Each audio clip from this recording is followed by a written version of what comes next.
Kolegium, მოგესალმებით, კვორუმი არის, შეგვიძლია დავიწყოთ ბიუროს ხდომა. Ჩვენ მთავარი საკითხი არის 2026 წლის ბიუჯეტი, თუმცა რამდენიმე სხვა საკითხიც არის და ამ მიზეზით ვატარებთ მათ შორის ბიუროს ხდომას, რომ ბიუჯეტი გადაეცეს შემდეგ უკვე პარლამენტის შესაბამის კომიტეტებს განსახილულად ეს პროცესი დაიძრას. Ამიტომ გაგაცნობთ საკითხებს, ახალ საკანონმდებლო ინიციატივებს, საქართველოს მთავრობასა და ლუქსემბურგის საჰერცოგოს მთავრობას შორის შეთანხმების ცვლილების შეტანის თავობაზე ოქმთან დაკავშირებული საკითხი, საფინანსო საბიუჯეტო წამყვანი ეკონომიკური პოლიტიკის კომიტეტი და საგარეო ურთიერთობის სავალდებულო დასკვნისთვის. კი ბატონო, შემდეგ გახლავთ საქართველოს 2026 წლის სახელმწიფო ბიუჯეტის შესახებ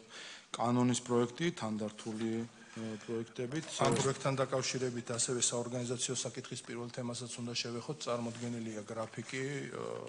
განხილვის თვითონ ბიუჯეტის კანონის და შესაბამისი 6 თვის შესრულების გეგმის.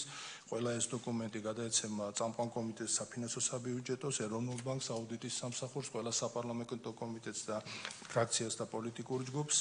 ხოლო რაც შეეხება თავდაცვის ძალების რაოდენობას, აქ წამყვანი იქნება თავდაცვის უშუალოების კომიტეტი, ხოლო სავალდებულო საფინანსო საბიუჯეტო კომიტეტი. კი ბატონო, გადაეცემა შესაბამის კომიტეტებს და საორგანიზაციო საკითხიც ახსენეთ, სადაც წარმოდგენილი არის განხილვის განრიგი 7-13 ოქტომბრის პერიოდში. მეორე საკითხი საორგანიზაციო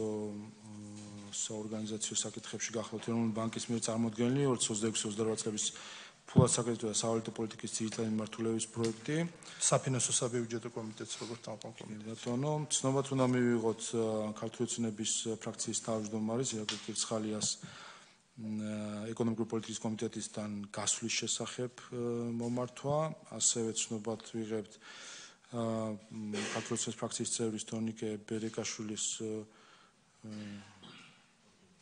დიასპორის კომიტეტის გასვლისა და ეკონომიკური პოლიტიკიდან კომიტეტში გაწევრიანების შესახებ, ასევე ინფორმაცია გახლავთ საპროცესო საკითხთა კომიტეტიდან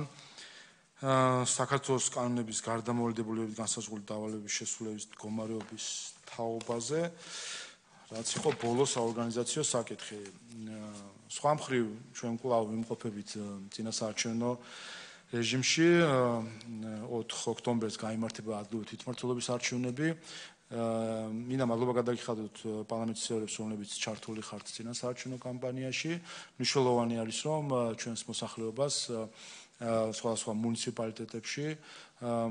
მოსახლეობასთან კომუნიკაციით კიდევ ერთხელ ვაჩვენოთ ერთის მხრივ რა არჩევნებთან გვაქვს საქმე, რატომ არის მნიშვნელოვანი რომ მივიდნენ არჩევნებზე და საკუთარი ნება დააფიქსირონ, ვინაიდან ეს არის ნაწილი დემოკრატიული პროცესისა, რომელსაც სამწუხაროდ ხედავთ ჩვენ, რომ გარედან წაქეზებული რამდენიმე ჯგუფი ცდილობს, რომ გააუქმოს ფაქტობრივად საქართველოში დემოკრატია და საქართველოს მოქალაქეებს არ მისცეს საშუალება, რომ მისი საარჩევნო უფლება გამოიყენოს. ჩვენ ვნახეთ, რომ ნაციონალური მოძრაობა, რომელთან დაკავშირებითაც საქართველოს პარლამენტის დროებითმა საგამოძიებო კომისიამ იმუშავა და დოკუმენტურად დაიდო დასკვნა და მათ შორის პარლამენტის რეზოლუცია, რომ კრიმინალური სახელმწიფო მოწყობა ჰქონდათ 2012 წლამდე და შემდეგ უკვე ოპოზიციაში ყოფნის დროს აგრძელებენ საქართველოსთვის ძირგამომთხელ საქმიანობას და მტრობას ჩვენი ქვეყნისა. ნახეთ, რომ დაანონსებული აქვთ არჩევნების პარალელურად ძალადობა, მათ სურთ, რომ ხელი შეუშალონ საქართველოს მოქალაქეებს საკუთარი ნების გამოვლენებაში. სკანდალურია, რომ ამ ძალადობრივ და წინასწარ დაანონსებულ სისხლის სამართლის დანაშაულს და ძალადობას ევროკომისიის პრეს-სპიკერმა სოლიდარობის სიტყვებით გამოაცხადა, რაც თავისთავად უკვე გულისხმობს პასუხისმგებლობის გაზიარებას ნებისმიერ ძალადობაზე, რომელიც ამ ნაციონალური მოძრაობის მიერ ორგანიზებულ ღონისძიებაზე მოხდება,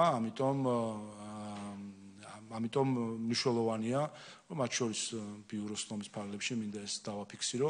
რომ ვერავინ ვერ გაიქცევა პოლიტიკურ პასუხისმგებლობას და მხილებას, საჯარო მხილებას, თუკი ერთი ფაქტიც იქნება ძალადობის, ყველა ის უცხოელი, რომელიც სოლიდარობას უცხადებს მოძალადეებს, რა თქმა უნდა, ამაზე ჩვენ გვექნება ძალიან ხმამაღალი საუბარი. ჩვენ დიდი ხანი ვითმენდით, რომ თავზე ხელს უსვავდნენ მოძალადეებს, ჩვენ გახსოვთ, რომ მოლოტოვის კოქტეილის სროლის პირველი ფაქტი საქართველოს ისტორიაში, როდესაც მოხდა, ლამის გმირად გამოაცხადეს სისხლისამართლის დამნაშავე მოძალადი ადამიანი, რომელიც მათ შორის რეციდივისტიც იყო და სხვა დანაშაულიც ჰქონდა ჩადენილი ოჯახის წევრის მიმართ, ძალადობრივი დანაშაული. ფაქტობრივად ლამის გმირად გამოაცხადეს, ევროპარლამენტარები მხარს უჭერდნენ და მათ შორის ევროკავშირის ბიუჯეტიდან ფინანსდებოდა მაშინ მოლოტოვის კოქტეილის წამახალისებელი კამპანია, რომელსაც დღემდე არ გამიჯნია არც ერთი პასპორტიანი ევროპელი და ევროკავშირელი და ამის შედეგი იყო შემდეგ, რომ თუკი მაშინ ერთი მოლოტოვის კოქტეილი გავარდა, მე 4 და 5 დაემატა და ფაქტობრივად ამით გაწირეს მათ, ვინც მოლოტოვის კოქტეილი გამოაცხადა, მათ ვინც თავის დროზე მათ ვინც დღეს ბოლშევიკების ლოზუნგი გაიხსენა, რომ მიზანი ამართლებს საშუალებას, რომელიც მაშინაც სხვათა შორის გარედან თავს მოგვახვიეს ბოლშევიკური ტერორი, დღეს სახეცვლილი ლიბერალური ტერორის სახით იგივე ლოზუნგებით ცდილობენ ტერორის დამკვიდრებას საქართველოში. ამიტომ რა თქმა უნდა ჩვენ ვიქნებით ხმამაღალი ნებისმიერი ძალადობის წაქეზების, დაფინანსების, მხარდაჭერის და შემდეგ ამის გამართლების მიმართ. საქართველოს არ გახლავთ არავის საექსპერიმენტო ტერიტორია, ყველამ საკუთარ პოლიტიკურ სისტემასთან დაკავშირებით უნდა აგოს პასუხი და იმით იყოს დაკავებული. ასე რომ ამაზე პასუხი ჩვენ რა თქმა უნდა გვექნება როგორც ყოველთვის 7-4 ოქტომბერს ყველა მოქალაქე, ვინც საქართველოს პატრიოტად თვის თავის თავს, უნდა მივიდეს არჩევნებზე, გააკეთოს საკუთარი არჩევანი მშვიდობის და არა ტერორის სასარგებლოდ. და ეს კიდე ერთხელ უნდა დავანახოთ ყველას ქვეყნის შინით და განსაკუთრებით გარეთ, რომელიც თვალს უხუჭავენ ქართველი ხალხის ნებას, შერჩეული ყავთ საკუთარი რაღაც გამორჩეული ჯგუფი, რომელსაც ყვებავენ ფინანსებით და შემდეგ იმას აი მოძალადეთა ჯგუფს გვიცხადებენ ქართულ ხალხად და იმის იქით ვერ ხედავენ ვერავის. და ეს ეთყობა ყველაფერსაც, მათ შორის იმით, რომ ამ საკუთარი ფულით ნაკვები ელიტური ნაღების მიღმა ქართველი ხალხი მათთვის არის უინტერესო,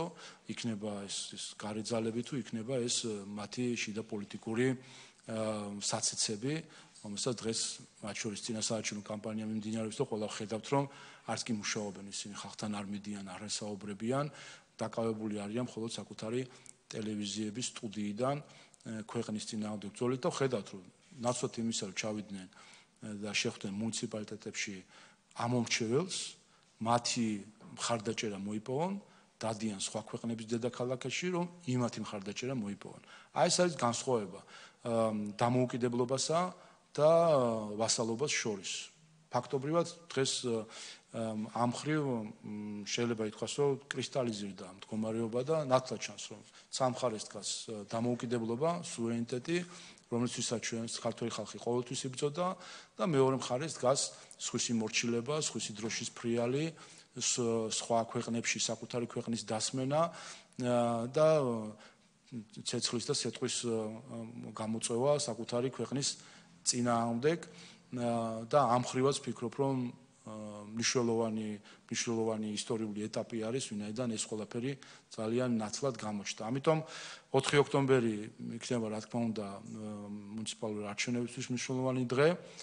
მუნიციპალიტეტებს, როგორც იცით, ყველა გამოკითხვით აქვთ ხოლმე სახელმწიფო ინსტიტუტებს შორის ძალიან მაღალი მხარდაჭერა და ნდობა და ეს კიდევ ერთხელ აჩვენებს თუ რამდენად მნიშვნელოვანი არის 4 ოქტომბრის არჩევნები და დარწმუნებული ვარ, რომ ქართული ხალხი ამ ჯერზეც სწორ არჩევანს გააკეთებს და მე ერთადერთი სურვილი მექნება ზოგიერთი უცხოელის მიმართ ფართოდ გაახილონ თვალები და ჩახედონ ქართული ხალხის არჩევანს. ეს არის სუვერენიტეტის პატივისცემა, თუ კი ამ სიტყვას ვინმე სერიოზულად გულისხმობს. ჩვენ ცოტა ხნის წინ ქონდა 27 სექტემბერს ჩვენ სოხუმის დაცემის დღესთან დაკავშირებით მოვისმენთ განცხადები, მათ შორის ზოგიერთი უცხოური ქვეყნის მხრიდან, როდესაც კვლავ გვესმის ხოლმე სუვერენიტეტის და ტერიტორიული მთლიანობის ხარდაჭერა. ჩვენ ერთ-ერთი რამე გვაინტერესებს ამ სიტყვის მნიშვნელობას თუ იაზრებენ, რას ნიშნავს სუვერენიტეტის ხარდაჭერა. სუვერენიტეტი არ მოქმედებს საქართველოს სუვერენიტეტი მარტო ერთი გეოგრაფიული მიმართულებით და ერთ ქვეყანასთან კავშირში, საქართველოს სუვერენიტეტი მოქმედებს წრიულად ყველა ქვეყნის მიმართ ჩვენს გარშემო ჩვენს საზღვრებთან თუ ჩვენი საზღვრებისგან მოშორებით ყველას მიმართ და ყველასგან სუვერენიტეტს და დამოუკიდებლობას გულისხმობს ის არჩევანი რომელიც ქართულმა ხალხმა 35 წლის წინ გააკეთა და ამ არჩევანს უნდა სცეს პატივი და ის შეცდომა რაც დაუშვა ზოგიერთმა 2024 წელს როდესაც იმედი ჰქონდათ რომ ზოგიერთს როგორც ჩანს რომ აქ ისე არევდნენ არჩევნების შემდეგ სიტუაციას რომ მაინც საკუთარ სატელიტებს მოიყვანდნენ ხელისუფლებაში ნახეს რომ ქართულმა ხალხმა ამ ყველა ის იმედი გადაუწურა ყველა იმ უცხო ძალას რომელიც ცდილობს მარიონეტული რეჟიმის დასმას საქართველოში და ჩემი მოწოდება იქნება რომ იგივე შეცდომა არ გაიმეორონ 4 ოქტომბერს თუ 5 ოქტომბერს დახედონ შედეგებს ერთი წუთი დაფიქრდნენ, რას ნიშნავს ხალხის არჩევანი დემოკრატია და სუვერენიტეტი და პატივისცენ ქართული ხალხის არჩევანს და დარწმუნებული ვარ, რომ ასეც იქნება, ამიტომ მინდა კიდევ ერთხელ ყველას, ვინც ამ დემოკრატიულ პროცესში ჩართული ხართ, მადლობა გადაგიხადოთ და ამ უჩვენებას კი მიმართო, რომ საკუთარ მუნიციპალიტეტებში მხარი დაუჭირონ იმ ადამიანებს, რომლებიც ფიქრობენ, რომ ისინი საუკეთესოდ მოემსახურებიან მუნიციპალიტეტის მიზნებს. სხვა საკითხი თუ არ არის, მადლობას მოგახსენებთ, ჩვენ კვლავ ვაგრძელებთ წინა და პოსტსაარჩევნო რეჟიმში მუშაობას, იცით რომ 14 ოქტომბრის კვირამდე პლენარული სესიები არ იქნება. მანამდე საკომიტეტო სამუშაო, მათ შორის ბიუჯეტის მუშაობის მხრივ გაგრძელდება, სხვა მხრივად საკომიტეტო საქმიანობა და თუ კი საჭირო იქნება ბიუროს ჩატარება, ამასთან დაკავშირებით კიდე ცალკე გაცნობებთ. დიდი მადლობა, სთხოვა დახურული.